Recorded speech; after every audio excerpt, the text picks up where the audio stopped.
Hello, everyone. Welcome to our Patreon and Subscribe Star exclusive podcast. My name is Mike. My name's Kason. That delay should eventually take care of itself over time. We've got we've got a lot of great questions for this episode. Some of these were ones that I wasn't able to get to in the last one that we recorded, but they came either like the day after we recorded it or whatever. And so a lot of these are carried over from last month, but we've got a couple more in from this month too. But this first one comes from Michael Melkonian. And here is the question. How should we evaluate the quality of older games in an objective way that is not tied to nostalgia or by qualifying their greatness as for their day? I ask because my favorite console of all time is the PS1, which is a subjective statement, and for years I've said that I think the PS1 is also the best console of all time, which is an objective statement. I've recently gone on a PS1 gaming spree, having replayed Metal Gear Solid, Silent Hill, Symphony of the Night, Tony Hawk's Pro Skater 2, and Soul Reaver in the last few months. Every single one of those games is an absolute masterpiece, in my opinion. But that opinion is based mostly on my appreciation for the ground that these games broke while they were commercially relevant. Would it be true to say that even the best PS1 games have been surpassed by most run-of-the-mill modern games in almost every regard, such as graphics, performance, input responsiveness, quality of life features, voice acting, controls, and so on? If so, can it be said that the PS1 or SNES, Genesis, etc. is still great or the best outside of personal nostalgia or historical significance? There's going to be another question a little bit later, so I'm going to kind of combine these into one. This one is from Gigi Gorgeous. It's a similar premise to the question. In my experience, talking to people about their favorite games, I began to notice a pattern. Their favorite games were almost universally something that they played during their teens to early college. Note, the people I'm referring to have played games since childhood and are still gaming today. These people are all around late 30s to early 40s. They also generally agree that the gaming medium has gotten better over the past 20 years as it matures. However, only a few of them had their favorite games come out in the last 15 to 20 years. That seems odd since they believe the variety and quality of games overall has gotten better. You'd think that there would be more recent games as their favorites.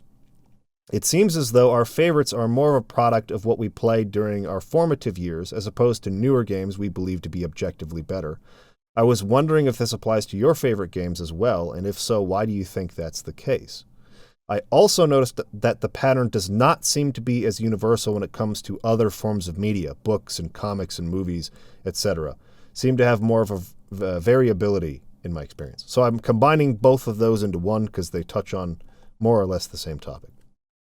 Now, what do you think about that before I dive into it? For me personally, my favorite version of basically every form of media, more or less, came during my teenage years. My favorite movie, watched when I was a teenager. Favorite books, read when I was a teenager. Favorite game, played when I was a teenager. So there is definitely something to that because no matter how you look at it, if you say books have gotten better over time or movies have gotten better over time, but your favorites are still from the time you're a teenager, well, then the fact that that's similar for video games, it shouldn't bother that mindset too much. It kind of fits right in with other mediums.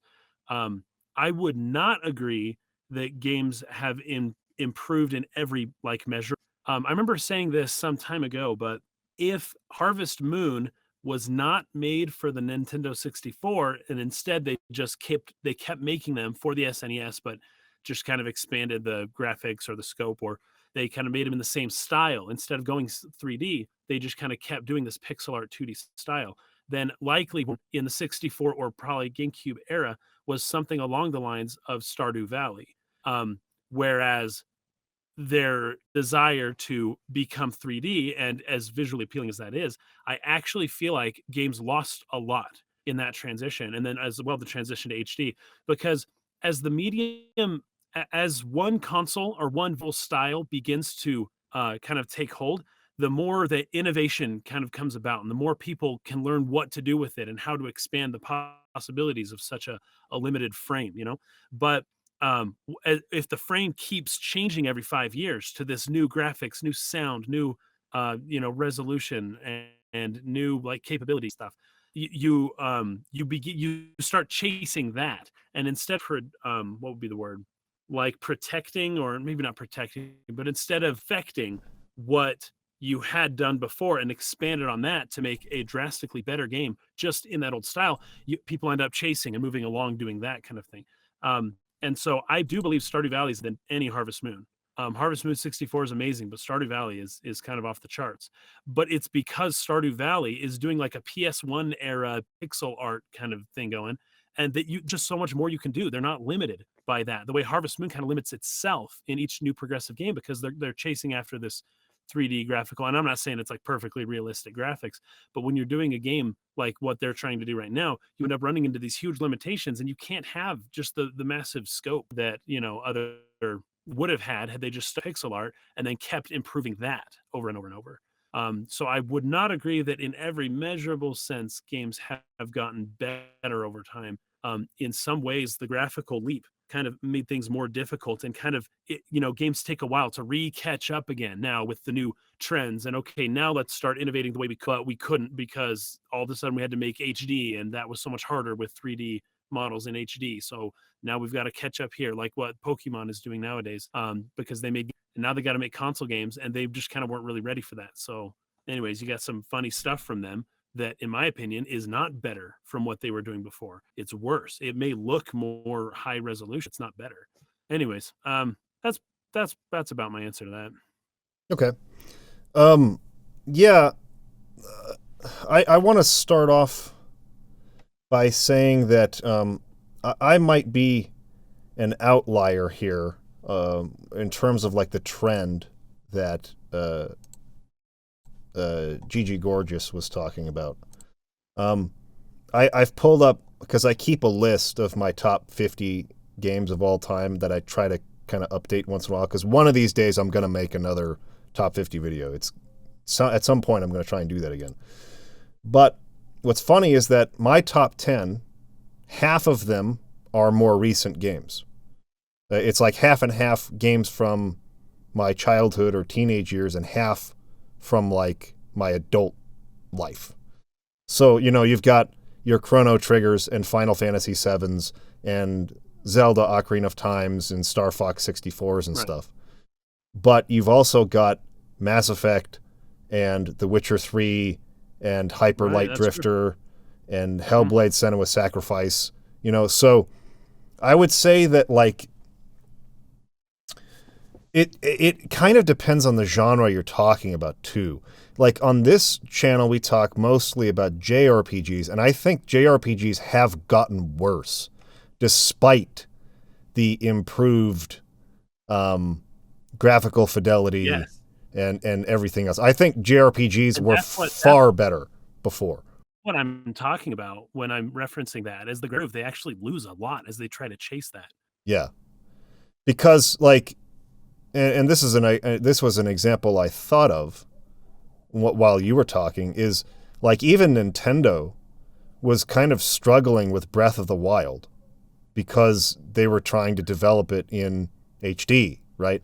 And like just getting the game to perform at an acceptable level on the Nintendo Switch and the Wii U in HD was like a huge challenge for them. So much time had to be dedicated, and they actually had to pull in the Monolith Soft team to help them with that, because they were really struggling to get the game to function correctly. That you lose time to like deepen other areas of the game. I'm not gonna, because I don't have any insider knowledge on this, so I'm not gonna point to any one individual thing and say this was hurt by the fact that they were making this game in HD. But for instance, the shallow storytelling in Breath of the Wild, in comparison to, I think, the much better storytelling they did in Skyward Sword could be explained by this, right? So like the idea of having this grand open world where you can go anywhere and it's all, HD graphics, that's something that is a standard of the time that they really struggled to meet. And I would assume that there are other areas of the game where they, had that not been the goal, that they probably could have spent more of their time, right? This is not to say that Breath of the Wild is not a fantastic game. It is. Breath of the Wild's an amazing game. But I think so. This is, I think, just kind of along the lines of what you're talking about. To say that, like, I agree that not every game is better today than they were then. It's just that they can do more now than they could then. But like, it doesn't always work out because there's new challenges that come with all of this tech that is meant to improve the experience. And AAA games are much harder to make today than they were in the 90s. They require way more people, and management is a much bigger deal. And they're so much more complex with the physics engines and just all of this stuff that sometimes it does narrow kind of the scope that a game can have. This is not an example of something bad per se that modern games do, but it is kind of funny where you can start to see the ways that they tried to get past major limitations. And this hopefully will not be we won't see this as often now that we're on the PlayStation 5 era and we're working with solid state hard drives inside of these consoles. But it used to be that almost every action adventure game, like major single player action adventure game, had these areas where you had to either crawl through like a sewer to like come out into a new area or like go in between like a very narrow canyon or something like that. And you're kind of like shimmying through this like narrow canyon to get into the next area. That was done a lot to hide loading the next area. Like the game would not have allowed you to just walk from this giant area into this one. And so while you're shimmying through that little canyon, the game is actually loading the next area that you're going to, right? So anyways, this is just to say, I think that there are probably a similar number of all-time great games coming out now as there were in the time that we were growing up. Like a similar percentage of games being really great and really awful, because there were some freaking terrible games when we were growing up too. I think that that's probably the same. But there is definitely a truth to the fact that what you experience in your formative years is probably, for most people, going to last with you longer or will be considered, this is my favorite thing, right? Rather than something that you encounter when you're older. And there are reasons for this we've touched on in previous podcasts too. It's like the more experience you have in life, the longer you've lived, the less novel something will seem to you. You will think, oh, I've seen this before, right? I've seen these tropes. I've seen stories told this way. I've seen this idea used in something else before. It's not a first time seeing that, so it doesn't feel as innovative or original or novel to you. So therefore, you won't appreciate it as much as whatever it was the first time that you encountered that before. That's a big part of it. The other big part of it is that the way that the mind works in memory creation, it tends to spike through your adolescence and into your early adult years. You tend to create the most memories, and then after that, you don't create as many memories as you get older. So your ideas about what the world, how you view the world, how you perceive the world, are largely affected by the memories that you retain during that formative period of life. And so, most of what's in your memory is your high school, the friends that you had back then, the music you listened to. It's like you just retain more of that during that period than you do as an older person, which is also why time seems to move faster as you get older. Like it seems like, because you're just not remembering as many things as you did when you were a younger person. So yeah, that's funny. In any case, I think there's probably, there's for sure some truth in the fact that what you experience in your formative years it's going to seem better to you than something in the modern age. However, I think there is a very similar number of games that are of that intensely high quality coming out right now as was when we were growing up. And there's just as many bad games coming out now as there was when we were growing up. Maybe even more because there's more people making games now. Maybe more. There's just so many now. Yeah. Yeah. But for me personally, I seem to be about half and half, at least in my top 10 of my favorite games. It's like half of them I encountered as an adult and half of them I encountered as a kid. So, but I might be the outlier there. You know what though? If I think of band the list a little, and if I go to top 10, I might be closer to half and half as well. Yeah. I'm mostly just thinking the favorite one, the one that can never be unseated. Yeah. See, for me, that's Chrono Trigger, but I actually played Chrono Trigger as an adult. I did not play it as a kid. So that one's kind of weird because it's hard to judge that one because it's I like it for all the same reasons that I liked the JRPGs I played as a teenager, but I played it as an adult. So it's I don't know which way to go on that. Did I actually like it? You played the DS version first. Yes. So I don't know. That one's kind of it could go either way. I could consider that a favorite because of of what it was like to grow up in the 90s playing RPGs, or I could consider that, well, I'm an older person. This is not necessarily a formative experience, but I wouldn't know how to classify that. But to touch on it's still nostalgia based in some way, Yes, it still touches on some of that nostalgia, no doubt. Yeah. Now, to get into what Michael Melkonian brought up, how do we evaluate the quality of something in an objective way without tying our nostalgia to it, right? Or saying it was great for its time?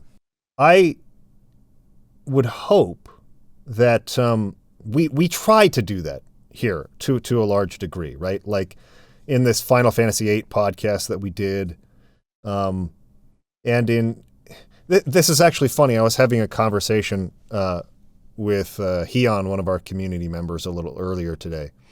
He was talking about how I think out of place that argument is, where people say, "Oh, you're only saying this because you're blinded by nostalgia," right? Like the idea is you are remembering this incorrectly based on the feelings that you have about the game, the nostalgic feelings that you have about the game. This is one of the most common and I think one of the most misused arguments in gaming communities. Because it depends on whether that person has been divorced from the experience for 20 years or whether they have played and replayed it recently, right? Like, I've played Final Fantasy VII on an annual basis pretty much since the game came out. So it's not like I'm just recalling what the game is based on an experience I had 25 years ago. I remember it very freshly. I'm very intimately familiar with the experience. But people who usually don't like a game won't bother playing it again. They're usually the ones who haven't actually played the thing in 20 years, right? And they probably misremember it based on their dislike of the thing. So it kind of goes both ways. Actually, But I actually don't think that feeling of nostalgia, for me, at least in my experience, is something that you feel the entire 35 hours of a second playthrough or something, right? I think that you get a sense for it. Like when you boot it up again, it's like, oh man, this is awesome. Or like when you get to certain parts. But I don't think that like I'm trying to qualify or like explain how nostalgia feels to me. It's usually a very brief experience. When I go to my grandmother's house and I go into the basement, there is a particular way that the light streams through the windows in the basement that almost every time I see it, if I like stay over there, I recall like a morning from when I was a kid visiting, like the way that I felt that morning. And it's just like this feeling that it just like hits me, and you just remember a time and a feeling that you had, and there's like this longing for the past. And it's very brief. It doesn't like stay very long, right? And I will get that kind of feeling. Do you know the, I might have to send this to you.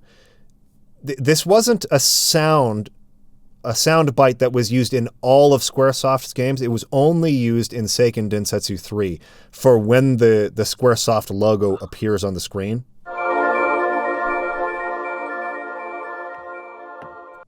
Okay, so that would have been recorded now for the video. I'm going to send this to you, Case, and I'm going to play it again here.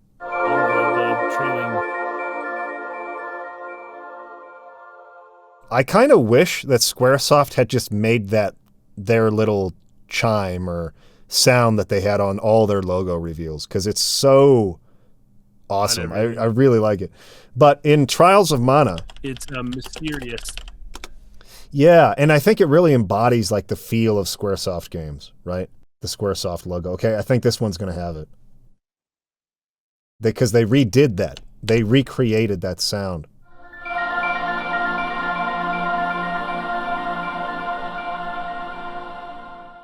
They recreated that little chime on the Square Enix logo. And I remember that when I heard that, I had a similar nostalgic experience where I was like, oh my gosh, that sound takes me back to a simpler time. You know, that longing for the past, sitting in the office of your house in Arizona, sharing a keyboard with Parker, because we would bind the keys so that two players could play on either side of the keyboard, and playing Seiken Densetsu 3. Right? Yep. However, I don't think feelings like that, like, carry you all the way through a replay of a game. Like, eventually you're going to start to see problems, if there are problems, and you have, like, adult eyes to look at it.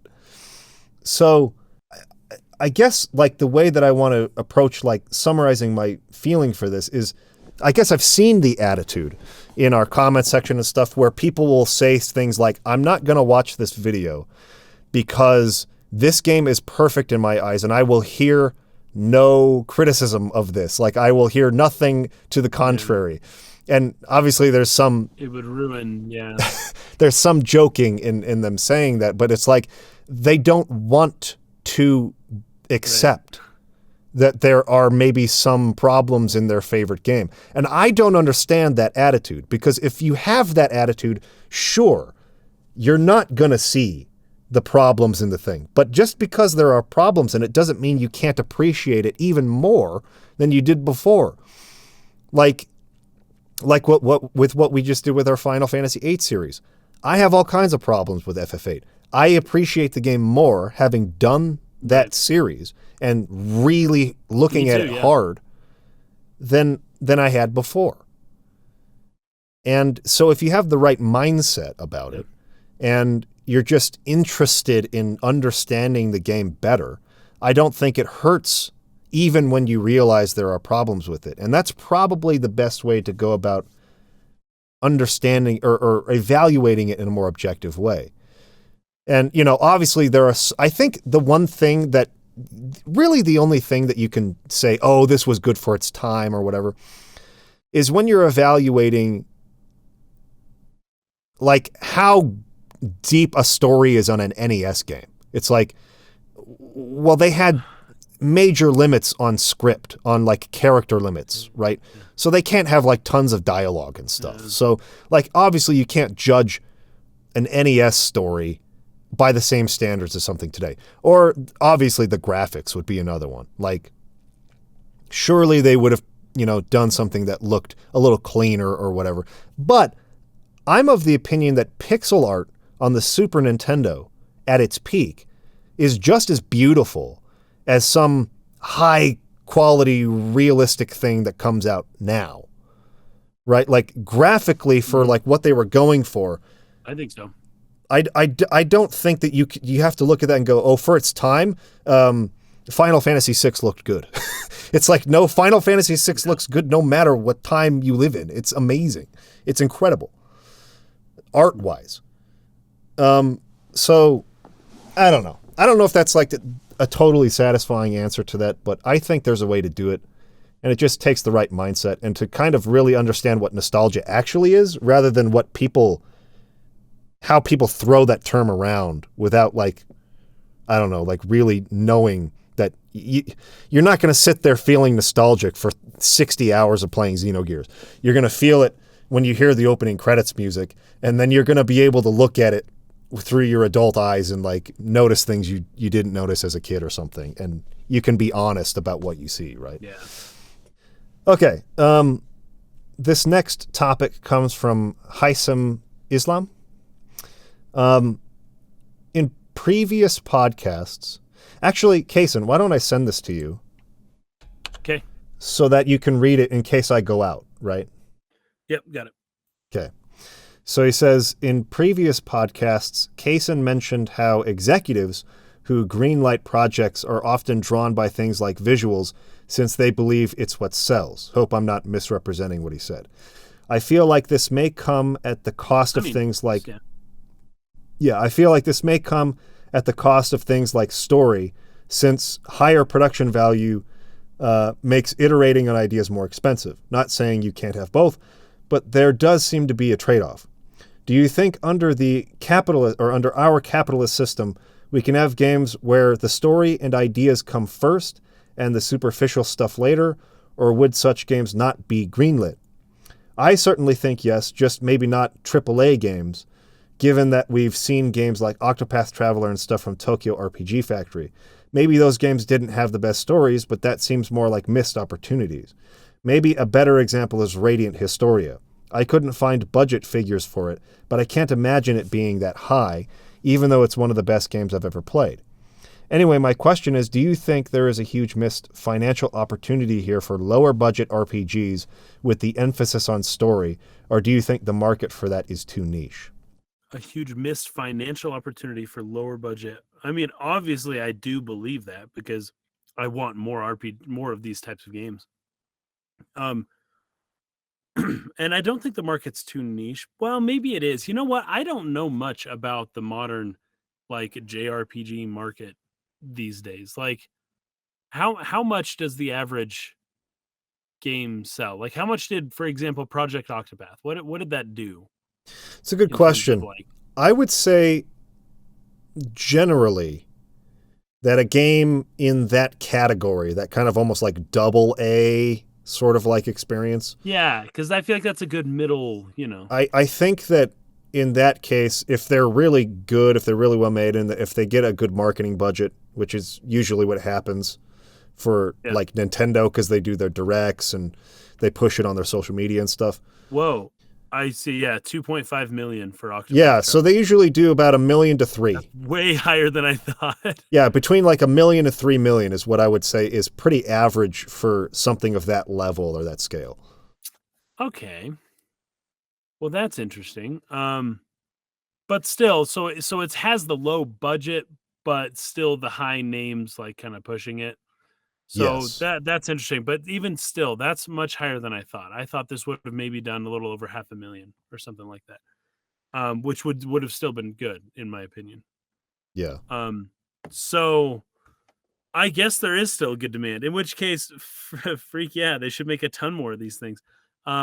Even like one that's not really considered AAA, doesn't really have the exact, it's not super graphically, although it kind of is. But I think through Unreal Engine, other companies can kind of replicate what Octopath Traveler did with that look in Unreal Engine. Yeah. And so, yeah, I mean, I think there is. Octopath Traveler did 2.5 million. I think there's a huge missed opportunity for a bunch of studios. Studios are kind of making less and less games now, though, and they're taking longer and longer to make one game. Now there's more studios and there's more indie people and there's more like, there's still a very big saturation of games entering the market all the time. But a lot of the big ones that we, grew up with, a lot of those big companies, they're taking a long, long, long time to make games. Like Square Enix takes 6 years for between Final Fantasies now, and it used to be one a year. So in that time, they're using this massive amount of resources to spend this massive amount of time to make one game, where they could still have 90% of that, but then take 10% of the resources out to make once a year Yeah. one of these types of games, and it would do, if Octopath Traveler did 2.5, then easily these would do over 1 million each time. And that's over 6 years. I mean, I think that's worth it. But, whoever makes the decisions with money on these studios, they probably know stuff that I don't. Like, I think it's worth it. I think it's a missed opportunity. But given that capitalism is, what did you call it? It's companies are profit driven primarily. Yeah. If I'm going to tell them that they're missing out on massive profits and have been for the last 20 years, something tells me that they've already thought of that before and that they have determined that maybe it's not as opportunistic. Maybe it's not as great as I think it is, money-wise. Well, I think they're coming around on it because I think you're seeing more and more of these like retro-styled RPGs being made. Well, the indie games have definitely woken up a lot of these studios to what's possible. Yes. Yeah. So, like, okay, so part of this is that it's I mean, aging players, right? Like guys like us getting into their mid to late 30s, or guys even of the generation before us that are in their 40s and coming into their 50s and stuff. Like they're still playing games, which is kind of weird because when we were kids, it was kids playing games. Like my dad, video games are alien to him, right? It's like that. He barely missed it, man. My dad too. It's like you guys were just like maybe 5 to 10 years too late. Yeah. So it's like they just don't have any desire to play video games because that wasn't part of their culture during their formative years, right? So it's like, why would I waste my time doing that? They just don't understand it. And you put crazy? Go ahead. Well, you finish your thought first. Well, I was just going to say, you put a controller in my dad's hand, he's lost. The I know. input. He has to look down for each button and then look back up. I love it. Yes, they can't do it. It's just their brains aren't wired that way. What were you going to say? I was going to say I was listening to the Joe Rogan podcast probably like a year ago. It was a long time ago. And Joe Rogan was talking about how he is like addicted to video games, and he'll play games like Call of Duty or something like that. But he's like 50 something. He's quite a bit older, than we are. But like, and he's very successful, very busy guy. Like he's got a lot on his plate all the time. And he squeezes time in for video games every day. And like, I think you're right. And he's like right on the edge of the people who were video games were around right when they were like he was probably a teenager in the mid 80s when the first NES came out, and he was able to kind of jump on that. And it doesn't go away. And a lot of people think when you get older, it goes away, and it doesn't. Maybe it does for some people, but not for most. Yeah. I think it's like the age of the older side of the bell curve, let's call it. That's a good way to put it. Older now than it used to be. So there are a lot of people like us who are going to see something like Octopath Traveler or Bravely Default or something like that and be like, oh man, like that's what I want, right? Because this reminds me of the type of game that I really loved growing up. I have an appreciation for this already. Yeah. And that pool of people who are willing to spend money at that age is larger now than it has ever been. So there may be slightly less people who are still playing games than before, but the people who are, which would be like 80%, it'll still be most people, have money now. They didn't when they were younger. Right. That's a good point. So, like, you're not going to sell, 15 million copies of something like Octopath Traveler, which is not only a nostalgia kind of game, but it's also just not in a genre that is massively popular like that. It's in a niche genre already. But can you really call it niche when the anime and JRPG sort of like fandom has become as large as it has in the United States, right? Like, huge. Tons and tons, millions and millions of people. They're not going to stop watching anime anytime soon. They're into it. It keeps growing, and they keep, They're totally into it. And so I think that video games are still young, which means that the economics behind how to sell video games are still kind of developing. And so they're discovering this over time, right? They're seeing these trends. And I think that that's why we're seeing Square Enix have such a dedication to these types of projects as a side thing to their main flagship stuff, which is the Final Fantasies and the Dragon Quests. And then, in sort of their Western arm of development, Tomb Raider and Deus Ex and what is it? Hitman and stuff like that. Hitman, that stuff. That's Kingdom Hearts. Right, and Kingdom Hearts would be another flagship, right? By the way, Octopath, I'm looking, the price, it's still $60. Yeah, and that's because it's a Nintendo game. That's 100% because it's a Nintendo game. Yeah. Nintendo doesn't drop their prices. I'm just saying, even an indie game may sell, if an indie game sells 2 million units, it's because it was 10 or 20 bucks. Yeah. Like, despite them pushing it so hard, it's an expensive game for a retro looking, older game that people might want to look down on. 2.5 million copies at $60 a game is like no joke. I actually think it did recently come to Steam. So I wonder what the cost is on Steam. Yeah. But for the longest time, it was a Switch exclusive, right? So that's part of the reason. Yeah. It's like $30. Yeah. Yeah. See, that's what I'm talking about. That's recent. Okay. Huh. So Nintendo, especially with anything that's exclusive, they will almost never drop the price because where else are you going to play the game, right? But now that it's on Steam and Steam has it for half the price, you have to start reconsidering that. So I think Nintendo might want to drop it all. Hey, anyways, here's another thing that I think might change in the long run too. A lot of people who are executives or in executive positions at these companies are older guys as well. And a lot of times guys that are out of touch, maybe didn't play a lot of video games growing up and don't understand the sort of like attachment, the artistic attachment that players have to it. They are maybe just looking at, and I was talking about this with Hion the other day too, because he works in the gaming industry in Japan, right? Oh, yeah. And a lot of what he'll do is in like the surveying, right? Like getting feedback from players and sort of like trying to determine from that feedback how they should make decisions moving forward.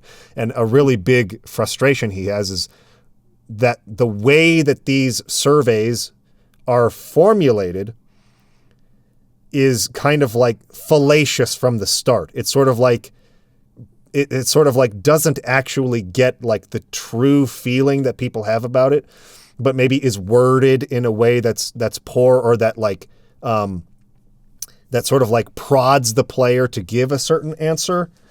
So like sometimes surveys are not like well constructed is what I'm getting at. And so they'll draw the wrong conclusions from the feedback and they'll make decisions based on that feedback that is not actually representative of what that community felt or wants or whatever. So there's all kinds of reasons why they get the wrong idea or why there are missed opportunities. But these things will get better as gamers like our age will come into executive positions and understand those things a little better, having grown up with it, having those nostalgic attachments to the medium, understanding its potential. And I think that, but there's also another aspect to it, which I think is just the size of the company. And when it becomes publicly, a publicly traded thing. So you have investors making decisions versus There's like a lot to worry about once that happens. Yeah, instead of a privately owned company that you have a couple of visionaries who are making all the decisions. And this is true. I don't care what company it is and what industry it is. The moment you go public, you open the door to make a lot more money. But you also have to make people who might not understand your product that well, or why it's important, or why it's innovative. You have to, they will want to make decisions that don't make sense. Yeah. And you're giving them a say because they technically own part of your company. You have to. This was a really unfortunate thing. For instance, like when Satoru Iwata, they posted some huge losses, I think, probably around the time the Wii U came out. Probably. And he took like a massive pay cut as the CEO of Nintendo. That's right, like half, like 50%. Yeah. But I imagine, I can't say for sure, but I imagine that there were probably a lot of the Iwata and Miyamoto types at Nintendo who thought naming their next console Wii U and keeping the Wii brand might not have been the best idea, and that would probably want to try to do something different. But investors who like made all this money on the Wii brand, right, when the Wii really exploded early on in its release, who were like, no, we need to carry on the Wii thing. You see, again, that's speculative on my part. I'm not saying that that's what happened, but that's the kind of thing that happens when investors get involved. And so my personal opinion and what I would hope I would do as a business owner, I can't say for sure because I've never looked hundreds of millions of dollars in the face before. But my hope is that I would not sell a company and you know, become a huge millionaire.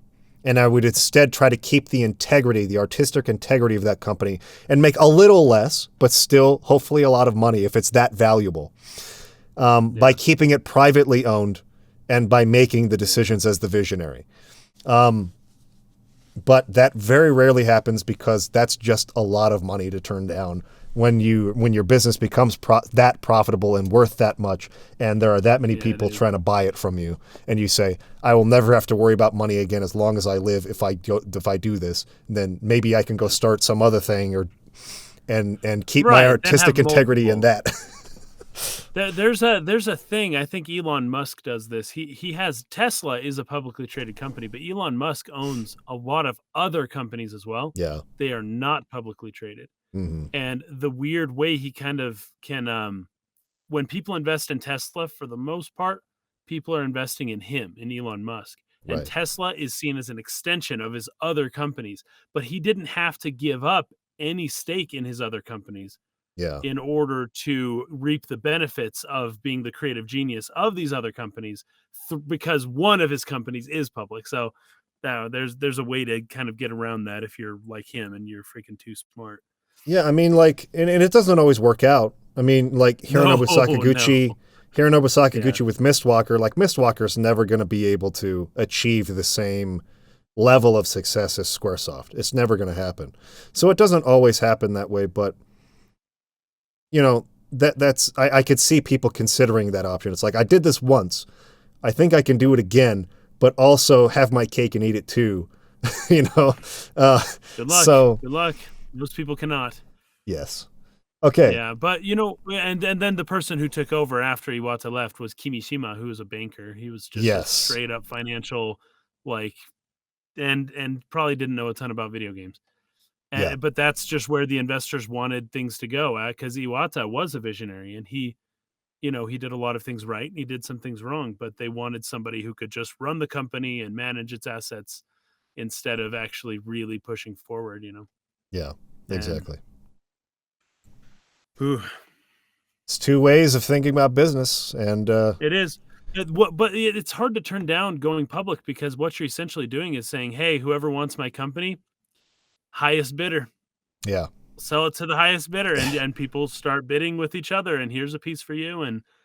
And that is like pure capitalism at work. But what is the biggest video game company that is not publicly traded? That's a very good question. I don't know how to easily find that info, but I'm gonna look into that. But so often, like I got really upset when, oh man, what was the company? The small indie studio that did Hellblade: Senua's Sacrifice. Oh yeah, what were they? And called? they quickly got bought out by Microsoft. See, and if you don't, yeah. Or that just always concerns me when that happened. I mean, like there's so many horror stories of like BioWare and like a bunch of other companies that get bought out by a big conglomerate like that. They just die. Yeah. And because Microsoft bought Rare. Yes, exactly. And just but it's because the original CEO and owners and visionaries of the company don't stay there when it's bought. You're right. Because and in fact, that's true. Because EA wants them out because they want to take it over and make the decisions now, right? But that's always where they start their downfall. And this is why BioWare pretty much sucks now as a developer, because none of those original guys are even there anymore. This is where brands take over in the minds of players instead of understanding the people who actually created the thing behind the scenes. We talked about this a little bit in like the Final Fantasy VIII podcast, right? Like with Sakaguchi, and exactly. You see Squaresoft and you think, I love Squaresoft. But you don't even realize that the people making this one are not necessarily the same people who made the other one. So, but that's just the way people's brains work. They just get attached to the brand. And so they think the brand is what's important, but it's the people. Anyway. You're right. Let's move on to the next one from David Style. Okay. How does story-related post-game or revised edition content tend to affect your enjoyment of a game's story? To give examples that Kaysen and Mike have referenced in previous videos, I played Dragon Quest XI and Radiant Historia Perfect Chronology recently. I found that in both cases, having the additional content immediately after or integrated into the original story undermined its impact for various reasons, like changing outcomes, differing themes, and not having the original ending being what I reflected on after having played. What do you think of the approach in these games and any other examples? And what do you think is important in balancing the integrity of the story with offering players different amounts of new content? This is a really nuanced and complex question, and I love the question. This is a very good question. Yeah. It's a phenomenal question that I am so afraid that I do not have a good answer to. I know, and I'm just like, oh my gosh. And how do you do this? You know, one way is to have your DLC not affect the main story of the game, right? Yes. But then what is the value of that DLC if it's not actually affecting anything?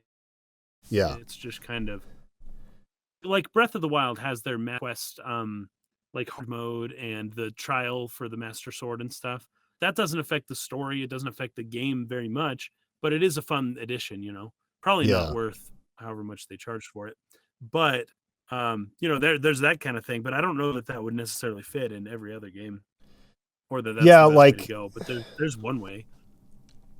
There's a big difference, let's say, between playing Mass Effect 3, which had a gigantically controversial ending upon launch. Yeah.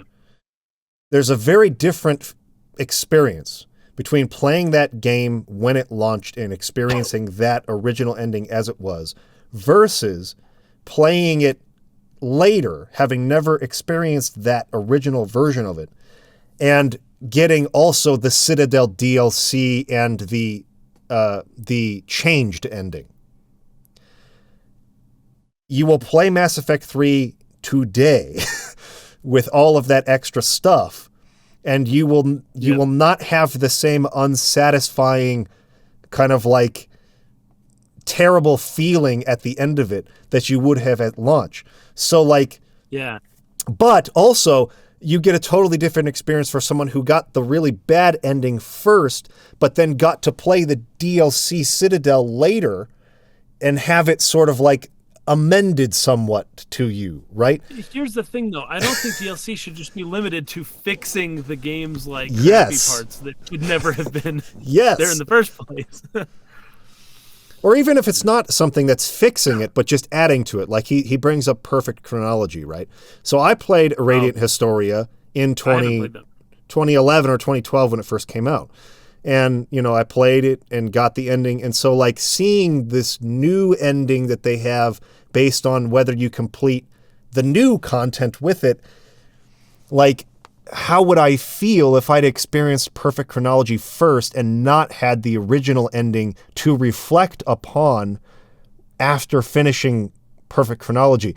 It's a really interesting question, and I can't say how that would change my opinion of Radiant Historia because I didn't have the amended experience first, but I could see it being different.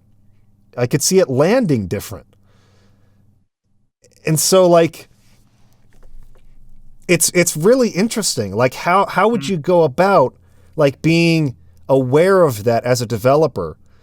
I do think that the perfect chronology version offers you a choice at the beginning to either play the original as it was or playing it with the perfect chronology added content in it. I think that you have a choice at the beginning. And maybe that was one way to try to address this kind of thing. Like maybe they were thinking about that a little bit. I don't know for sure. But it's like you could just play it the original way and then try to play the added bonus content afterwards. Maybe that's one way to like give a new player coming into it with the amended version a choice. But I don't think there's really any way to address this. It's like, this is the way the experience was 10 years ago. Here's a version of it. Like another good example is probably Persona 5 Royal, the Royal version, yes. right? Yeah. Which I haven't played either. I haven't either. But from what I've read from people who've played it, there really is kind of a lot added to this Royal edition of it that wasn't in the original, that could possibly change a person's context. But I don't know anything about it, so I can't say how. But there's many examples I can think of what he's talking about, but I don't think there's really a good solution to it. It's like, from a business perspective, releasing the game with added content and giving it sort of a second wave of sales is like a good business move to like revitalize its relevance again, like later in a console generation or on the next console generation is a good idea because you'll get a bunch of new sales and a bunch of new fans. But how can you amend for how that will land differently between those who are playing it a second time and have the original experience to reflect on? I don't know if there's anything you could do about it. It's just like, that's just the consequence, you know? Yeah, that's weird. That's one thing I don't like about games going all digital, just in general, because most games don't give you the option the way you mentioned Radiant Historia does. Yeah. Most games don't do that. And it's, I mean, I'm sure that you can open up the DLC like separately, and I know with like Skyrim, there's some different, well, maybe you just don't go to certain areas, I guess. Well, but what? I was going to bring up Final Fantasy 15, right? Because we played that at launch. Yes. And now it has tons and tons of additional story DLC in it, right? Yeah, lots. I haven't played the game since it launched. So when I do my Final Fantasy 15 retrospective, I will be replaying all of the Windows edition that has like all the added stuff in it. Yeah, well, that'll be interesting to see, you know. I'm really curious if my feelings on it will be different, because there's lots of new content in the game that was not there before. And not even just story DLC. I'm talking about the car can go off the road now. I'm talking about... Yeah, that's great. That's huge. Just that alone is huge. There's like all kinds of like gameplay tweaks. You can switch to different characters in battle. You don't have to just play Noctis. Right. That's right. That will change. You can fly. Can't your car fly now? Yeah. Well, that was, I think, available at the end of the game of the original release. It's like it kind of became the airship, right? But my point is that I'm sure that I will have a different like overall opinion of Final Fantasy 15 as a more complete experience now than I did when it launched. But like, how can we, I don't know, evaluate? Let's say you had not played it at launch. I had. You played the Windows edition and get this more complete version of it, and you have this feeling about the game. But I have a different feeling on it based on the fact that I can look back at what it was before. It's impossible. You can't address that. I don't think you can. No, you can't. And that's the funny thing, where a lot of maybe a lot of shareholders for the company would say, hey, your game's already come out. It's already gotten this many reviews. That like the reviews are done, that they're all in. The game did what it did. The initial sales are what they are. Like to the extent that there are certain people who are going to play this game later on and have a different experience, it almost isn't as important as just getting them to play your game, period. Yeah. Like spend the next 5 years maximizing the potential audience for this game, so that you can do the sequel and have just more, because maybe some of these people wouldn't have played it otherwise if the DLC wasn't announced. Maybe they never really would have played it, but the DLC gave them a renewed kind of interest, and now I'll pick up the game, you know. And it's almost as if the money-minded people are looking at that aspect of it and not caring at all. And I get it, like money, if you're looking at it from a money perspective, who cares who cares about preserving the original like gameplay of a 5-year-old story? Like to some degree, you can have a re-release, I guess, but you can still do that just with your DLC. Well, there's another. It is what it is. The reviews are already in. I mean, you change it to however you want and just make more money. There's an added element to this with MMOs, which have a lifespan of like, you know, over a decade. But like I was going to bring up Final Fantasy 14 in this. Well, yeah, but there was a legitimate like call from fans of like older versions of World of Warcraft, right? Like some of the earlier builds of the game, to have a re-release of World of Warcraft that stayed faithful to how the game was like 10, 14, 15 years ago or whatever. Yeah. And not the way that it plays now.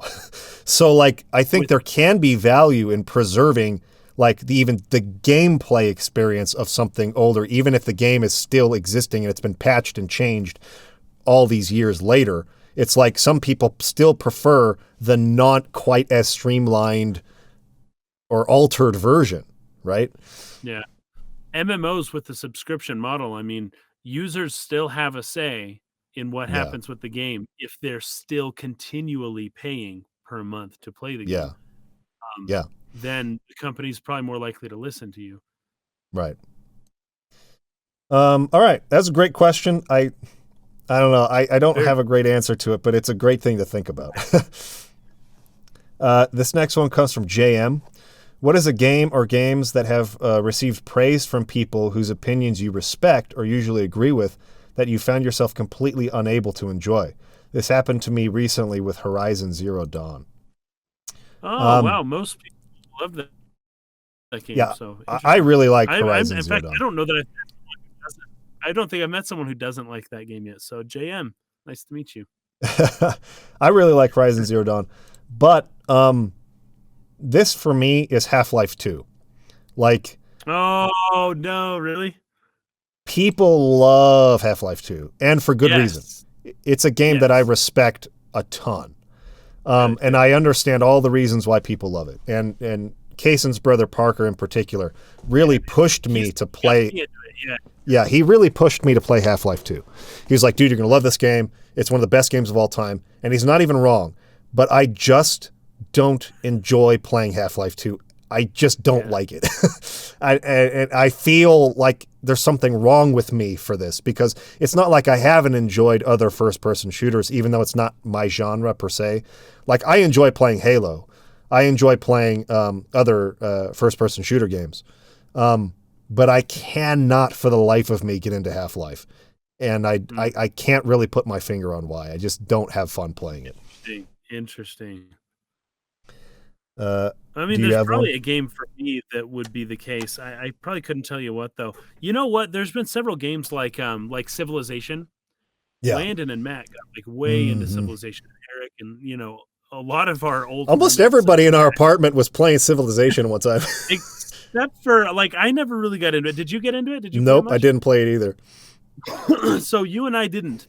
Yeah. But everyone else did, and they were having a blast, and they just loved it. But there's something about the time it takes to to have a campaign in Civilization, all to have it just end and then start over. Like I enjoy the beginning of games a lot because I love the exposition, the setting. I love the being immersed in a new world per se, right?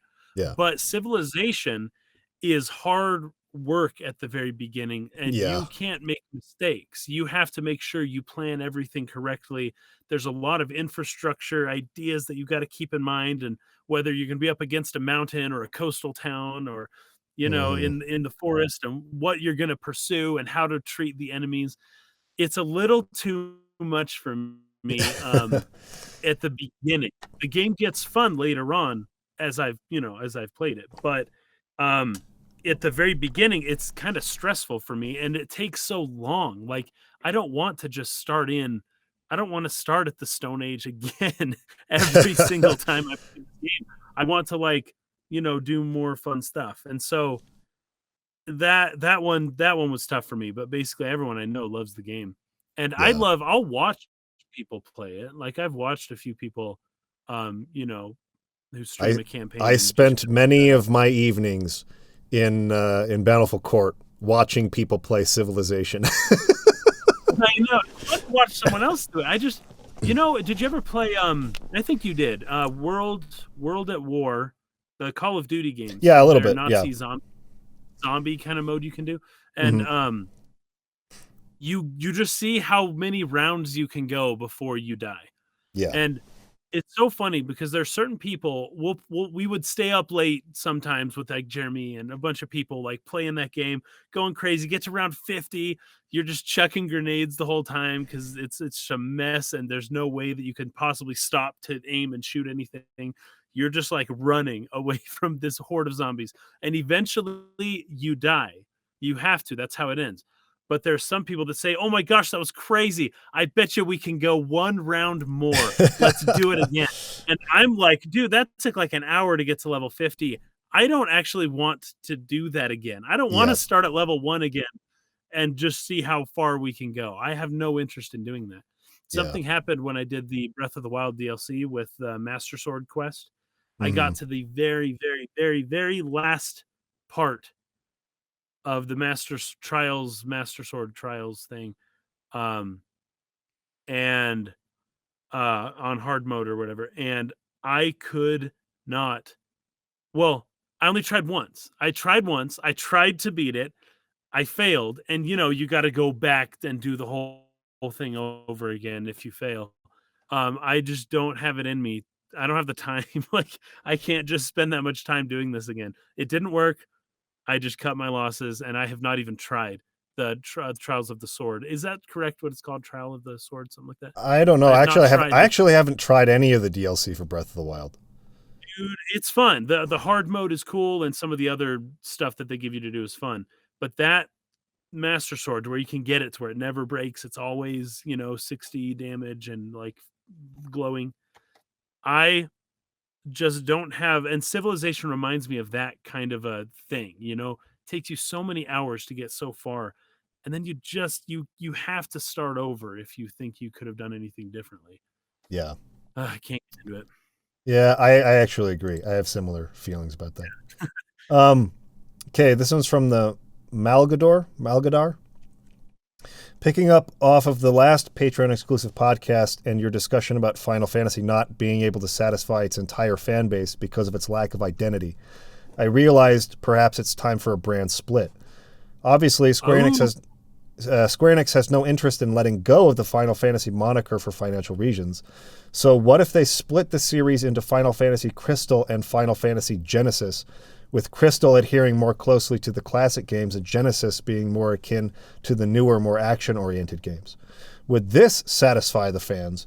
Could it work business-wise for Square Enix? I'm curious what you think, because it seems to me that the panacea for Final Fantasy is multiple personality disorder. I think it's a cool idea. That is a great idea. Mm-hmm. It will never happen. It can't happen. So there's a thing in the stock market, if you trade stocks ever, there's a thing that happens when companies merge. So when a merger happens between two companies, generally speaking, the stock value goes very high. It goes up. But when a split happens, the stock value goes down. So if there is something in the future of a company where they know, other than a reverse split, which happens sometimes, but that's only for really cheaply valued companies in the first place. We're talking big established companies. If there is something like that happening where a company has to lose half of itself, the idea amongst the investors is not that, oh, it's worth half as much now, we'll just keep our money there, and now I have half of this money here and half of this money here. What happens is, oh my gosh, they lost half of their company. I'll bet you that this half doesn't function as well anymore because of that. So it's not even worth half of of the whole, right? So you cut the business in half, and now this half of the business is worth a quarter of what the whole business was, right? And that's just a mentality of the stock people who trade the stocks or who own the company, because like you're always looking for value. And if a company's splitting, they're going the wrong way. You want companies to be acquiring and growing and being bigger. You don't want companies that are getting smaller. That's where investors leave and get scared. Any company that is going to do that, and the government isn't forcing them to do it because the antitrust laws, those companies do not fare well amongst investors, and they tend to lose a ton of money. And generally speaking, don't succeed. So money wise, it just can't work money wise. So applying this within a video game brand, a split of a video game brand, I could see it where it's like, okay, they're making this instead of the whole company. It's just a brand, but I still think that what you're saying applies, because what you're basically saying to your fan base is half of you like this part of Final Fantasy and half of you like this part of it. So we're going to make this for you and this for you. So now, anytime a Final Fantasy game comes out and I can identify it's not my style, I'm not going to buy it, which means you've just lost half of the potential people buying your new game. Whereas if you just named it Final Fantasy 17, even the people who might not end up liking it will still buy it, hoping that it's going to contain the elements that they do like. Yeah, so like Final Fantasy 15 will sell over 10 million units, however many it sold. It did pretty well. They'll sell 10 million units. If the company splits and makes two games that both sell 5 million units, you would think in your mind, okay, money-wise, everything's fine. They did the thing. But you had to make two games to make that much money instead of one. Yes, now you have two, and you have to put just as much time into two games now. But also, neither of these games is going to win Game of the Year now. You know what I'm saying? Neither of these games is going to get the accolades. Neither of these games is going to, do what they combined would have been able to accomplish together, right? And so, as much as it would be preferable for, people like us to have just why stop at 2? Just keep splitting Final Fantasy until we get the one that I like and me and 100,000 other people like, and then we'll just buy that one game. And then the company's making 100 Final Fantasies and everyone's buying their own little one. That's just a problem and just can't work. And none of those games is ever going to get the attention or the trending or the snowball rolling down the hill effect kind of thing, because they essentially split their business in half. Basically what they do is they say, okay, which half is the more populous one? That's what we're going with. Put all our resources into that Hmm. one. And that's what you have to do from a business perspective. You Yeah. know, you can't feed the division amongst your fan base. You have to try to add things to unify them to get them on board with one big tent pole that you can, you know, give to them, and maybe you'll get 60% of them, but that's better than splitting it in half and all the weird stuff that would go into that. Yeah, I think that's well said. Oh my gosh, but it would be so cool though, wouldn't it? That would be It would so be cool. awesome. No, we're kind of getting it though, because Final Fantasy 12 had the Evaulate-ish kind of Yeah, theme setting. going. It was directed by the director of Tactics, I think. Is that correct? Yep. Well, originally, And and then he left in the middle of the and then they development. But split. Either way, and then Final Fantasy 14 kind of followed along with that, and then Final Fantasy 16. So we're kind of getting an alternate, right, where you'll get this more, I don't know how to say that because it's not turn-based or anything, but you're getting two different teams making these Final Fantasy games now. right, yeah, You know, one after another. Because 13 and 15 probably had more in common than, you know, 12 and 14, or 14 and what it looks like 16 is going to be more on the veins of what right, those other games were like. right, yeah, And so we're still kind of getting it, but instead of, you know, instead of splitting it up like that, they're just like, okay, now we're putting all our resources behind this one. Okay, now we'll go back a little bit. Now we'll put all our resources behind this one. And you only get 2 games every 10 years, but, you know, they're kind of already doing something sort of like that. Sort of. yeah. Good question. Thank you, Melgador. This one comes from Chocolate Rob. Having analyzed Final Fantasy VIII so closely, do you feel it could have been made a better remake? Or do you feel it would have made for a better remake than FF7 due to its greater need for refinement and pieces missing, setting aside different levels of hype for the two games? I've seen this sentiment come up a lot in our comments section. And Yeah. I think I'm in a position where it's easier for me to say yes to this because I don't have the same. Yeah, I don't have the same attachment to Final Fantasy VIII that I do to Final Fantasy VII. But for those people who do, right, those people who absolutely fell in love with Final Fantasy VIII, it was their first Final Fantasy or their first RPG or their favorite game of all time, I'm not going to sit here and pretend that making changes in a remake of the kinds that we've suggested would not upset those people, right? So this is just a thing where you can't please everybody. And I think Final Fantasy VIII could be made a much better game with the refinements and things that we talked about during the course of our podcast. I think it would be much, much better. But there are certain people in our comment section who come at us and are like vehemently disagree that it should be changed or that it's fine the way it is. And so I think you'd have just as many people being upset at a remake of Final Fantasy VIII as were upset about a remake of Final Fantasy VII. You would, because as much as we think there's things that need to be changed, the people who loved the game don't agree. And I mean, that's totally right. It would be just as bad, no matter what. At the same time, I have seen this sentiment pop up so much in our comments that there's part of me that thinks that maybe there are more people who feel that way, though, who like Final Fantasy VIII, but maybe understand its flaws and would like to see it remade with some of these refinements made. Maybe there's more openness to that. No, what he would. They're going to take every chance to throw the book at it and change everything. Well, and they would probably make Squall is Dead into the story of Final Fantasy VIII Remake, but probably. So you know what? I'll bet you, because they're going in this. You know, Katase still has tons of sway in the company. Nomura is seen as one of their better directors to choose for these kinds of things. I wonder if Nomura would, if he was the one directing a Final Fantasy VIII remake, because I think he feels more attachment to Final Fantasy VIII than 7. Yeah. I wonder if he would personally want to keep 8, preserve it a little bit better than he wanted to preserve 7, because I think he's a little more attached to 8. And same thing with maybe Katase. I don't know, because he was very involved in 7 as well. There's a valid point there. That could be possible.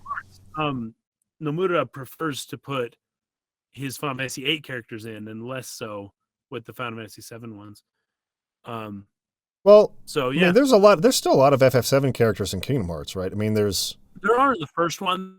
They kind of start getting less and less and less and less as you keep going. The Final Fantasy VIII ones are still there though, but okay. I don't know. And he said himself he prefers the characters he designed himself. Oh, sure. For Final Fantasy or for Kingdom Hearts than the ones that he may technically have designed them, but under someone else's direction. Sure. He prefers that. But you're right. I mean, there's characters from 7 in there. But I feel like he would do a more faithful 8 remake than he cared about 7. Well, I mean, from what I've read, it's like apparently Nomura tried to walk Kitase back from even more like radical changes from the original Final Fantasy VII. So it was actually more Kitase pushing for it and Nomura trying to stop him. Kitase is up the upper echelon now. He's the top brass, right? He's the producer of the Final Fantasy series now. So he's like the executive producer of FF. I think he's probably got to be a little more concerned about the money at this point in his career.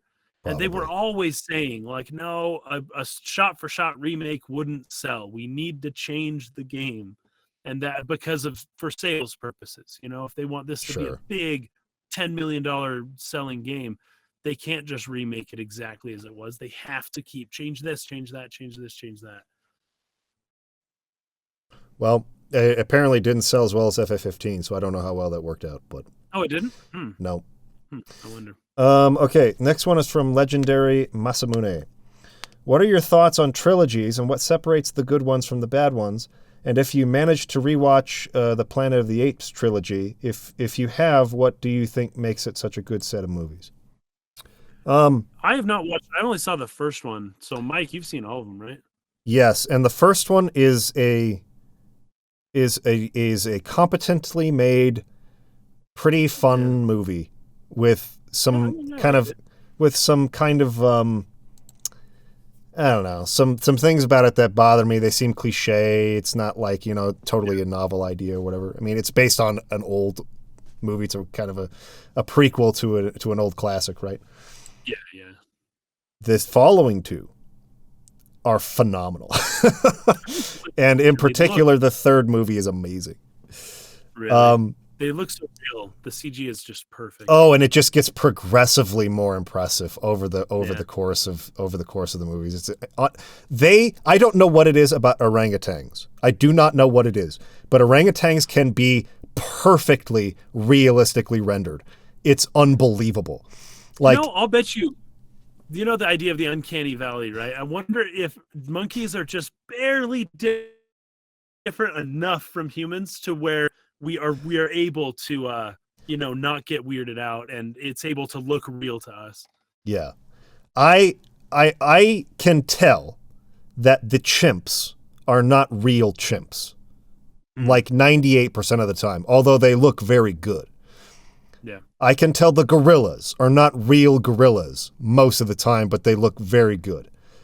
There are certain shots where it's like, maybe they're riding horses out in the distance and it's just like, holy crap, I'm looking at real life gorilla riding a horse. This makes no sense. But, but the orangutan in that movie doesn't matter which one. All three of them looks like a perfectly real orangutan. It's unbelievable. And take any still shot of Maurice talking to Caesar, and it's like, that's a real ape. That's impossible. That cannot possibly be CG. Anyways, I don't have like the most in-depth answer to this, but Legendary Masamune asked this last time and we didn't get to it. And I was telling him I was going to rewatch that trilogy of movies, and I did. And I'm glad that I did. And I took a lot of notes on it. And one of these days, I keep promising this, that I will start doing some like analysis on my personal channel for like Star Trek: The Next Generation and other things. And I would maybe I can start that off with Planet of the Apes, because I took a bunch of notes while I was watching it. But to me, what makes trilogies good, so like all three movies good, instead of me being like particular to one and then like the other one's not being so great, is whether or not or how much the filmmakers and producers try to bank on the success of the original by repeating many of its beats in the follow-ups, rather than going in a common sense direction that adds further dimension to those characters and sort of like takes us on a journey of their life, right? So I would say Star Wars, the original trilogy, and in particular Empire Strikes Back as a sequel to A New Hope, is phenomenal because it doesn't go, oh, here's element A, B, C, D that people loved in the first movie. Let's just like do that again. This is what Back to the Future did. And Back to the Future 2 drives me crazy for this reason. It recreates the same scenes again, but we're in the future now. Right? So like Biff chasing Marty on the skateboards in the original film, right? Mm-hmm. They just repeat the same scene with Biff's grandson chasing Marty on the hoverboards in the second movie. In the third one, Biff's chasing him like on a horse, I guess. The Wild West. They take the same structure, essentially the same story. Obviously, they deviate in certain places, but they try to like, remember this thing that you loved in the first movie? We did it again. Usually when movies do that, when movie trilogies do that, they get worse and worse. And I think that like two that I would point to are Back to the Future, which I don't think is a strong trilogy, but a very strong original film. And I would also like that Teenage Mutant Ninja Turtles trilogy that they did in the 90s. Yeah. Had a very, I mean, that first film is still a really strong film. To this day, as like a 33-year-old adult, I can watch Teenage Mutant Ninja Turtles 1992 or whenever it came out. That's actually a really legit good movie. And it's like funny. The follow-ups. Go ahead. I watched the second one. Like, the second was my favorite movie ever growing up. I watched it probably 100 times. I've only seen the first one like twice. Yeah. But like, and I'm not saying that this is true where like they always try to just repeat certain, but there's certain elements where they'll try to sneak it in and be like, this is what made this successful, right? This is why it was great, was because this scene was beloved and this element of it was beloved. And so we'll just try to like do that again with a little spin on it. What Empire Strikes Back does, and this is actually a little bit of a problem that I have with, say, Return of the Jedi over Empire Strikes Back. Empire Strikes Back does not try to repeat anything from the first movie. It is all adding dimension to the characters and our understanding of what is going on here. And that plot twist where Darth Vader reveals that he is Luke's father hits so hard because it changes our entire conception of this world, and it brings all this nuance into it. And it's like, what do we do now then? Because we could vilify Vader so easily before, but now we know that he's Anakin. What the fetch? Like, what are we going to do next? And then what they do next is destroy a second Death Star and repeat what from the first movie. Yeah. So, and then there's the other great reveal that his sister, that Leia's his sister. They repeat that idea where, okay, Leia's the sister now. Yeah. And more people are also related to other more people. Like, it does lose its touch after a little while. That's what Star Wars turned into. Star Wars turned into this Skywalker saga of repeating the same fetching things over and over and over again. Yeah, yeah. Which were really novel in those first two movies, but like now they're tired and they're tropey. That was and like they're boring. 50 years ago when the first ones came out. So a long time ago. The Planet of the Apes trilogy, these prequel films about Caesar, the ape who becomes like the first intelligent ape who sort of like leads them into this new civilization, which was like the mythology of the apes in the original 1960s one, right? Yeah. That is exactly what it does in every single sequel. It does not get tied down in what did people like in the last one. Let's do that again. it takes Caesar into a whole new arc of development for his life. And you see, especially in the way it resolves, which I won't spoil for anybody who hasn't watched it, but when you watch these back to back and you kind of get a sense for where Caesar came from, how he developed how he felt about human beings, right? And how he felt inherently about apes, because that's kind of what the second movie's theme is he learns to kind of resent people, as many of the apes have because of how they were treated, but he learns to trust in apes more because they're apes and distrust humans because they're humans. And that's the big mistake he makes in the second movie, is that he doesn't judge people on the content of their character, or apes on the content of their character, but based on the fact that this is an ape, I can trust this person more. And that leads to all the problems that unfold for him in movie 3. He made a huge mistake in judging what was happening that way. And in movie 3, it like goes even further. And just the amount of nuance is so spectacular. This is not a movie like most in Hollywood of this type that vilifies humanity because, we're so terrible. We're all, so selfish and destroying the planet and the, our environment and animals are so much better than us. Like that's like the, what do you call it? Like almost like the default view, like humanity bad, other indigenous species good. Like maybe Avatar is a good example of this, right? Yes, yeah. Where it's like technology and human beings were like inherently this awful way, and this other species from this other planet, they're so in touch with the earth and they're so much better and more ethical than us. It's so black and white and so just vapid in what it's trying to say. And Planet of the Apes is a beautiful example to the contrary, where it's like there is good and bad everywhere in every species, in every person. And it comes down to understanding point of view and experience and why that person came to the conclusions they did.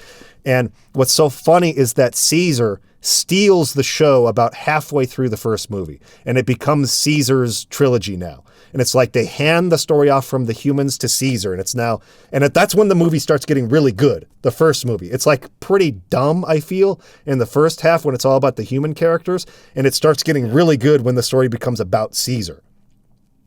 And it's almost the opposite. It's not bad in the beginning, but it's just kind of like, okay, this movie's all right in the first half when it's about Caesar. And then Woody Harrelson comes in as the human character, and he steals the freaking show. He's an amazing villain. He's so good. Nice. And so, anyways, that would be my answer as to what makes a good trilogy is, do you continue adding depth? Do you continue expanding the arc of the characters? Or are you too concerned about repeating the elements that made the original one successful? And milking it into the ground, essentially, like running it into the ground or milking it to death. That will divide a good trilogy from a bad one, in my opinion.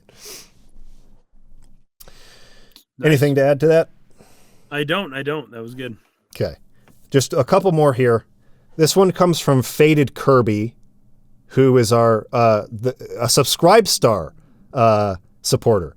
So this is our first question from a Subscribe Star person, not a Patreon person.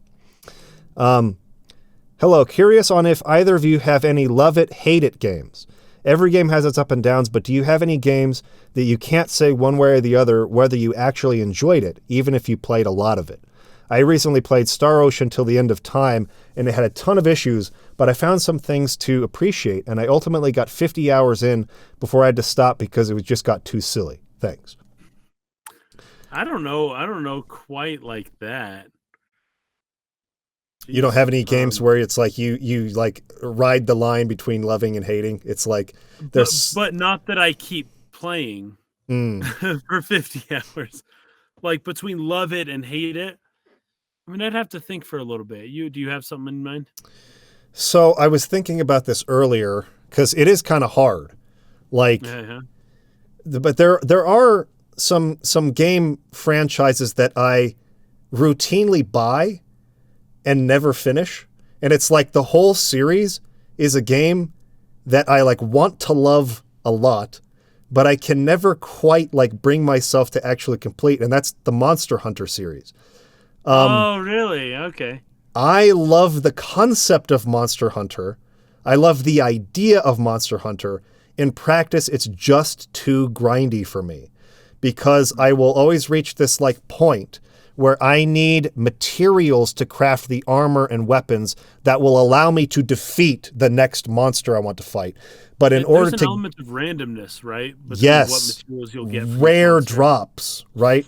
It's That's you have rough. like a 1 in 50 chance of getting this material to drop when you kill a monster. But killing monsters takes a long time. You have to fight it for half an hour or 45 And minutes. it leaves, and you have to find it again. Yeah. Yes. And so I spend an hour playing the game and I did not progress at all because I didn't get the materials I need to craft the new equipment so I could actually go fight the next monster. Because I could try fighting that. I might have the skill to not die, but because of the time limit aspect of Monster Hunter, I just can't kill it because I'm not strong enough to do enough damage over time. Right? And so like maybe there are ways where I could craft traps or, you know, find some other way to like get around it, but I just don't have the patience to like keep trying. And it's like I just need a couple of more of these like whatever monster hides it is so that I can make this better sword so that I can just kill it faster. But I can't get him to drop it. And so like I'll get about halfway through every Monster Hunter game and quit. But every time I see it, like I see people with Monster Hunter Rise, which just came out, talking about it, and I just got feeling like, oh, I want to play Monster Hunter Rise. But I just know I won't beat it. And so I don't want to spend the money. So Monster Hunter is very much a love-hate series for me. You know, Did for you me, think a of lot one? of it would come down to like specifically older games. I got the SNES Classic, and I love it. I really do, but I don't play those games very much or for very long. Mm, Um, and specifically like the Harvest Moon for the Super yeah. Nintendo. Mm-hmm. Like after playing Stardew Valley, I just can't really play that game anymore. I just can't do it. The days are way too short. A day is like a couple minutes, and then the whole day's over. Yeah. And you can technically stay awake all night because they didn't have a system for forcing you Oh, to not be whether awake. you're going to Like, get sick the next day or whatever. yeah, but they do. You can only make money.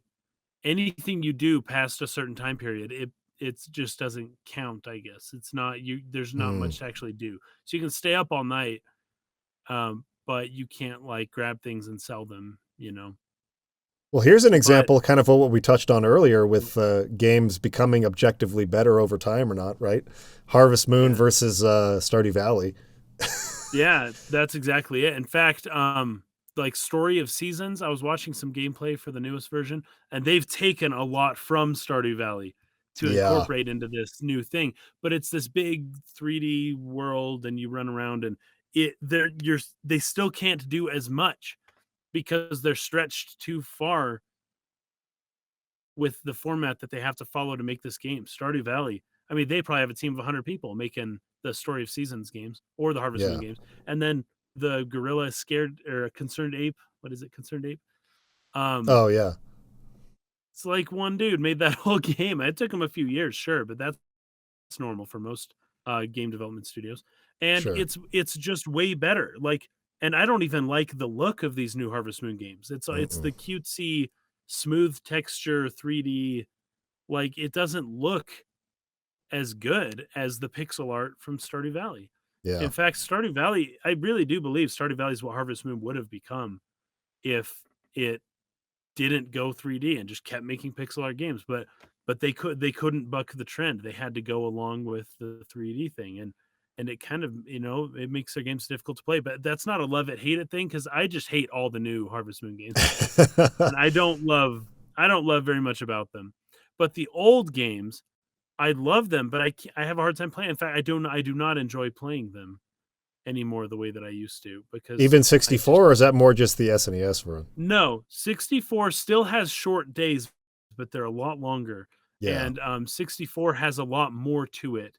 It's mostly the SNES version, but that's true of a lot of other games. Like I was playing like some of the old Mario games, some of the old like Mario Kart for the SNES. Yeah. Oh, yeah. And they're fun games. They're still fun. I don't want to like play them.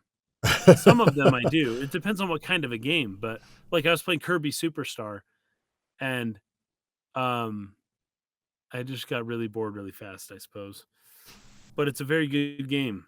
So I don't know if it falls into love it, hate it. It's like love it, but don't have the patience to continue playing it, or the time to want to play that game instead of something else I could be playing. You know, this reminds me of the earlier question where they were asking about what's a game that you just can't get into despite the fact that other people really praise it. And I just thought of Mario Odyssey. Oh, yeah. I like Mario Odyssey. I don't hate Mario Odyssey by any means. Yeah. But have you played Bowser's Fury, by the way?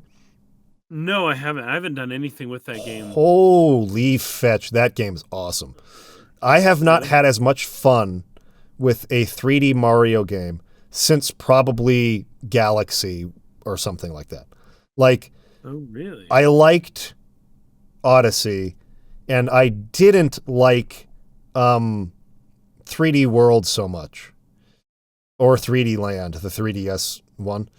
Like, and I was thinking about skipping this because it's a re-release of Mario 3D World, but it's got this Bowser's Fury in addendum. So I didn't really know, is that going to be worth buying just for Bowser's Fury? Because I didn't like 3D World that much. Yes, it is. Bowser's Fury is legit. Bowser's Fury is legit. It is so good. Does it just make the game harder? No, Bowser's Fury is a separate game. It's its own thing. Oh, really? So, like, on the start screen, you can either play 3D World or you can play Bowser's Fury. And what I feel Bowser's Fury is like a window into possibly how they might develop 3D Mario moving into the future, which is to have it all be one giant world that you just walk into the levels rather than like, oh, I beat this level, now I'm going to be taken out of the painting. Yes. You know what I mean? Or like, I'm going to get on the ship, I'm going to get on the Odyssey ship and like fly to this level and start that level. It's like all connected seamlessly. And while you're going around trying to collect your shines or your stars, right, Bowser is slowly, like there's kind of a time period where he's like over here, and then he'll bust out and start attacking you until you get the next shine and send him away again. And then he'll start his whole thing again where he starts to rise back up and he comes out and starts attacking you again. And it's just phenomenal. It's been my favorite Mario game in a long, long time. So I totally recommend playing it. Total tangent. But last question here from Daniel Sultana. Hey guys, don't really have a question. Just wanted to say your work with the podcast and FF8 has been great, and I've really enjoyed the new layout of the podcast and playing along with you guys. I wish more people could get on Patreon, etc. to get this weekly. Keep up the good work. Also, one little idea I had was maybe in this Patreon podcast you could do much smaller games with the same format that are generally only a couple of hours. Just a thought if you ever run out of questions. So I wanted to address that part specifically. Because, like this format we do on Patreon is more similar to kind of what we did with the podcast before the format change into the FF8 one. Yeah, answer questions. Yeah, where we take questions and different topics and stuff. So we're getting a lot of questions at the moment. So I don't know if we'll end up doing that in the future, but that's not like a terrible idea. It's something that I will think about more. Like, what if we were to play something super short? Like something like Bowser's Fury, which you can beat in like 3 to 4 hours or something, right? Sweet. And just like do a podcast on that or something as like an exclusive here on Patreon. I'll keep that in mind for the future. I wouldn't expect it, but it's an interesting idea, and I will keep it in mind for the future if like we start to not get enough questions or something like that. But thank you for your support. Thank you for supporting us and for supporting the podcast. We appreciate you. All right, guys, that's going to do it for this episode. Can't thank you enough. Everybody on both Patreon and Subscribestar. It's ticking up. It's getting to the point where it's starting to look like that weekly podcast is in sight. That we'll hit that pretty soon if things keep going the way they're going. So awesome. We're at a higher level right now for Patreon than we've ever been, by far. Oh, good. Wow. So it's really, really moving up, and we just appreciate this flood of new support that's coming in, just thank you for making it possible. It's because of you guys that we're able to do it. We're able to keep doing it. I wanted to say this, and I think I'm going to say this in more of a public video eventually, maybe talking about Patreon in the next podcast or something. But it generally takes between, I try to measure this out, about 20 to 30 hours to produce one episode of the podcast in this new format. So to understand what that means is if we were doing that weekly, at the low end, I'm going to be adding 20 hours of work onto my work week, right? My normal job. Which means a lot less general content on the channel, right? Right. But also just I don't want to work that much. Friday probably has to go. Yeah, I also just don't want to work that much because that's what I was doing before, and I had a really bad health crisis a couple of years ago. But for Kaysen, even just because he's commuting from another city, that's a 3-hour commute like plus an hour away. Plus the 3 hours of recording. So that's about a 6-hour commitment that he would have to make now weekly. So I would be making about a 20 to 25 hour or maybe sometimes 30-hour commitment a week. He'd be making at least a 6-hour commitment weekly. So that's why we have the number set at where it's at. That's not including playing the game, though. Oh, that's true, because you got to play the game. That's actually true. Yeah, I didn't even consider that. The point is that that's the reason we've set it at this 2,000 goal, right? And I would have to take some hours away from my full-time job in order to maintain a healthy work-life balance. Because I'm not going to do that again, what I did before. Please don't. I went off the fetching deep end and I was in really bad health. So I'm not going to do that again. So all of that being said, it's amazing to me to watch how many people are willing to chip in and willing to support. And it is because of you that if this gets back to a weekly podcast again, it's going to be because of your support. And I foresee that happening not too far into the future. So that'd be great. Thank you. We appreciate everybody. Until next time, have a great month of April. We're coming into April 1st. April comes before May. So have a great month of April, and we will talk to you again soon. Peace out, everybody. Peace.